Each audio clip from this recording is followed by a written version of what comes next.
Alors, plongeons-nous aujourd'hui dans le XVIIe siècle, une période absolument fascinante et pleine de contradictions pour le peuple juif. D'un côté, on a la persécution, le danger permanent, et de l'autre, une vitalité culturelle et spirituelle, mais vraiment incroyable. C'est justement cette tension qu'on va essayer de décortiquer ensemble. Voilà, c'est exactement ça. Cette idée de persécution et de dynamisme en même temps, c'est vraiment la clé pour tout comprendre. En fait, on se retrouve avec une dualité permanente. La souffrance, l'instabilité, qui coexistent avec un élan de créativité et un renforcement intérieur assez spectaculaire. C'est ce fil rouge, cette contradiction, qui va nous servir de guide. Alors, avant toute chose, pour bien comprendre ce qui se passe pour les communautés juives, il faut planter le décor. Et quel décor? On parle d'une Europe qui est en pleine ébullition, en pleine crise même. Il faut s'imaginer un continent littéralement déchiré par les conflits religieux. Je pense notamment à la terrible guerre de 30 ans. Partout, les États se centralisent, les monarchies deviennent plus fortes, les économies sont fragiles, et puis, bien sûr, des catastrophes comme les famines ou les épidémies frappent tout le monde, sans distinction. Et c'est là-dedans, au milieu de tout ce chaos, que les communautés juives doivent survivre et trouver leur place. Mais attention, ce contexte général, aussi brutal soit-il, ne va pas aboutir à une seule et unique expérience juive, loin de là. En fait, on va voir émerger trois réalités, vraiment trois mondes très très différents les uns des autres. Ce tableau, il résume tout. On a vraiment trois destins, trois trajectoires qui n'ont presque rien à voir les unes avec les autres. L'expérience d'un juif à Venise, par exemple, est radicalement différente de celle d'un juif à Varsovie ou à Istanbul. Alors, regardons ça en détail. Commençons par l'Europe de l'Ouest. Là, la pression est constante. Pensez à l'isolement forcé dans les ghettos en Italie ou encore à la menace permanente de l'Inquisition dans les territoires espagnols et portugais. Tout ça, ça crée un climat de survie permanente, ce qui force les communautés à vivre un peu en vase clos, repliées sur elles-mêmes. Maintenant, si on va vers l'Est, le paysage change du tout au tout. Là, c'est même le contraire. On n'est plus dans la survie, on est dans un véritable essor. Les communautés ashkénazes, donc les juifs originaires d'Europe centrale et orientale, non seulement elles survivent, mais elles se développent, elles s'organisent, elles deviennent le véritable cœur battant du judaïsme européen. Et enfin, notre troisième monde, l'Empire ottoman. Pour les juifs, et surtout pour les séfarades, vous savez, ces juifs dont les familles avaient été expulsées d'Espagne et du Portugal, eh bien l'Empire ottoman, c'est un peu une terre de refuge, un endroit où il est possible de prospérer. Des villes comme Salonique ou Constantinople deviennent des centres juifs majeurs qui rayonnent de vie culturelle et économique. Alors, la question se pose.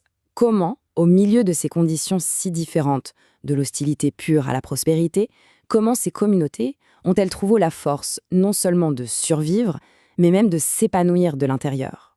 La réponse, elle n'est pas à chercher du côté de la politique ou de l'économie. Elle est ailleurs. La voilà. La réponse, elle se trouve dans une force intérieure, une vitalité intellectuelle et spirituelle absolument hors du commun. C'est ça le vrai pilier de leur résilience. Et cette force de l'esprit, attention, ce n'est pas un concept abstrait, c'est tout un ensemble de choses très concrètes. On a d'un côté la Kabbale, la mystique juive, qui va nourrir la vie spirituelle de milliers de gens. On a les fameuses yeshivot, qui sont de véritables moteurs intellectuels. Et puis il y a la révolution de l'imprimerie, qui permet aux textes et aux savoirs de circuler comme jamais auparavant.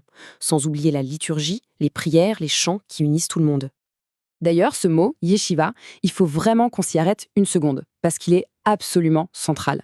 Ce n'est pas juste une école où on apprend des textes. Non, non. Surtout en Europe de l'Est, la yeshiva, c'est le cœur battant de la communauté. C'est le réacteur de la vie intellectuelle, c'est là que se forment les futurs leaders, c'est ce qui maintient toute la cohésion du groupe. Et bien sûr, toute cette vie intellectuelle et spirituelle, elle ne flotte pas dans le vide, elle repose sur une structure sociale hyper solide. Il faut imaginer les communautés juives de l'époque comme des mini-sociétés, presque autonomes, avec leurs propres conseils, leurs propres institutions. C'est ce qui leur a permis de se gérer elles-mêmes et surtout de protéger leur identité face à un monde extérieur souvent hostile. Bon, on a vu le chaos, les trois mondes, la force de l'esprit, mais au final, quel est le bilan de tout ça? Qu'est-ce qui reste de ce siècle si contradictoire? Quel héritage durable a-t-il laissé? Eh bien, le résultat le plus visible, c'est peut-être la consolidation de deux grands pôles du judaïsme, qui vont devenir encore plus distincts. D'un côté, on a le monde ashkénaze, en Europe de l'Est, qui devient vraiment le grand centre démographique et culturel, très axé sur l'étude du Talmud. Et de l'autre, on a le monde séfarade, bien installé dans l'Empire ottoman, qui va lui aussi renforcer ses traditions propres. En gros, ces deux grandes branches du judaïsme sortent du XVIIe siècle, plus fortes et plus définies que jamais. S'il y a un mot à retenir de tout ça, c'est vraiment le mot adaptation. Ce siècle a été une sorte de test de résistance grandeur nature. Il a forcé les communautés juives à développer une résilience, une capacité à s'ajuster qui est juste incroyable. C'était en quelque sorte un creuset qui a forgé le peuple juif et l'a préparé pour les immenses défis de l'ère moderne qui arrivaient à grands pas. Et tout ça, ça nous laisse avec une question pour aujourd'hui finalement. Cette capacité à créer au cœur de la crise, cette façon de maintenir une cohésion malgré la dispersion, on peut légitimement se demander en quoi cet héritage du XVIIe siècle résonne encore de nos jours. Comment est-ce que ça éclaire peut-être les défis, mais aussi les forces des communautés juives contemporaines? Voilà, la question reste ouverte et elle mérite qu'on y réfléchisse.